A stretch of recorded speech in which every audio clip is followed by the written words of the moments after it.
Have you ever heard of a company that invented the very thing that led to its own demise? It sounds like a plot from a Greek tragedy, but it's the real-life story of Kodak, a giant that once dominated the world of photography. For over a century, if you thought about taking a picture, you thought about Kodak. That iconic yellow box of film was everywhere. It was more than just a product, it was a part of our collective memory, capturing birthdays, holidays, and all the small moments in between. They were the Apple or Google of their time, an absolute titan of industry. So, what went wrong? How did a company at the very peak of its power, with a name synonymous with photography itself, end up filing for bankruptcy and becoming a shadow of its former self? The answer is a story of innovation, fear, and one of the biggest business blunders in modern history. And it all started with a secret invention, hidden away in a lab, an invention that would change the world, just not in the way Kodak had hoped. Let us rewind to 1975. A young engineer at Kodak named Sasson is given a rather broad assignment to see if it was possible to build a camera using a new type of electronic sensor called a charge-coupled device, or CCD. After a year of tinkering, he succeeded. What he created was, by today's standards, a bit of a monster. It was a contraption the size of a toaster, weighing a hefty 8 pounds. It took a whopping 23 seconds to capture a single black and white image, with a resolution of just 0.01 megapixels. The image was then recorded onto a cassette tape, and to view it, you had to hook the whole setup to a television. It was clunky, slow, and the quality was poor. But here's the crucial part, it was filmless. It was the world's first ever digital camera. Sasson and his team presented their revolutionary device to Kodak's executives. They showed them this incredible piece of technology that could capture and display an image without a single roll of film. And what was the reaction from the leaders of the world's biggest photography company? They were not impressed. The response was basically, "That's cute, but don't tell anyone about it." Why would they bury such a groundbreaking invention? The answer is simple, and it's a trap that many successful companies fall into: fear of disrupting their own success. Kodak's entire business model, a multi-billion-dollar empire, was built on film.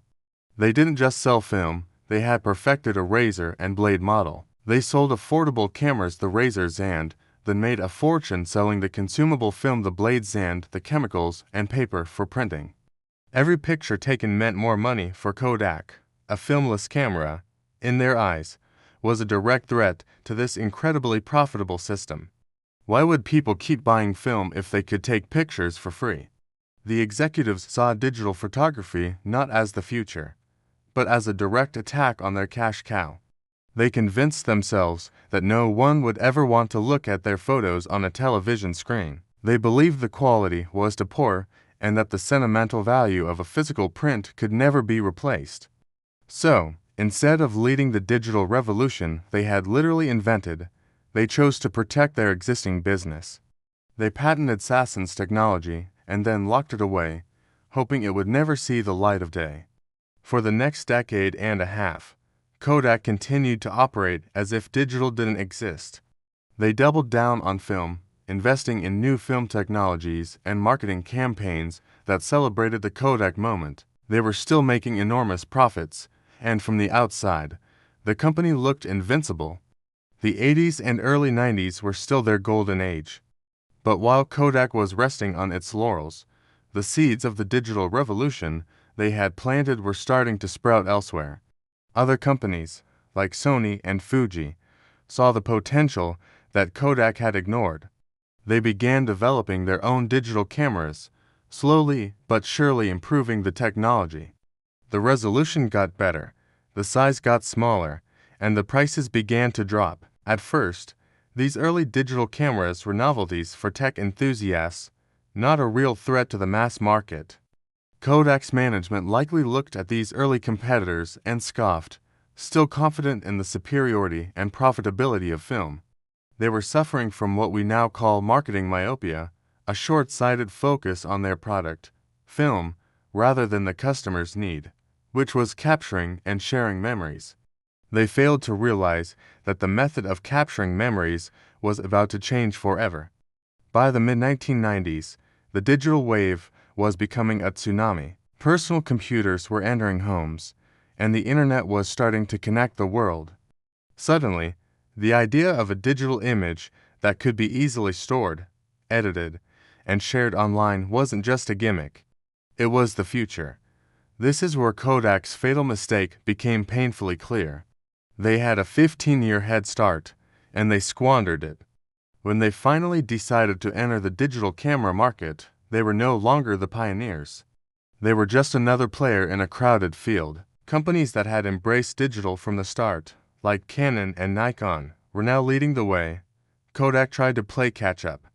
They released their own line of digital cameras, the Easy Share series, which were actually quite successful for a time. They focused on ease of use, with simple docking stations that made transferring photos to a computer straightforward. For a moment, it seemed like they might be able to pivot. But the core problem remained. They were still a film company at heart. Their corporate culture was steeped in a century of chemical engineering, not software and electronics. They treated their digital camera division almost like a side project, while the heart of the company still bled yellow for film. The true death knell for Kodak's old model came with the rise of the smartphone. First the flip phone with a basic camera, and then, in 2007, the iPhone. Suddenly, a high-quality digital camera was no longer a separate device you had to buy.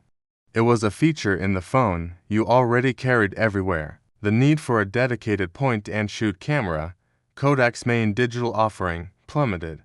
And the need for film, it practically vanished overnight for the average consumer. The Kodak moment was now the Instagram moment. Photo sharing moved from physical prints in an album to digital feeds on social media. Kodak's entire business model, the razor and the blade, was obsolete. The digital world didn't need film, and it didn't need prints. It was a world they could have owned, a world they invented, but they were too afraid to embrace it. The decline was rapid and brutal. Profits evaporated. They laid off tens of thousands of employees around the world. Factories that had once churned out miles of film were shut down. And in a deeply symbolic moment, the iconic Kodak headquarters building in Rochester, New York, was demolished. A physical monument to a fallen giant, brought down by its own reluctance to change. In 2012, the unthinkable happened.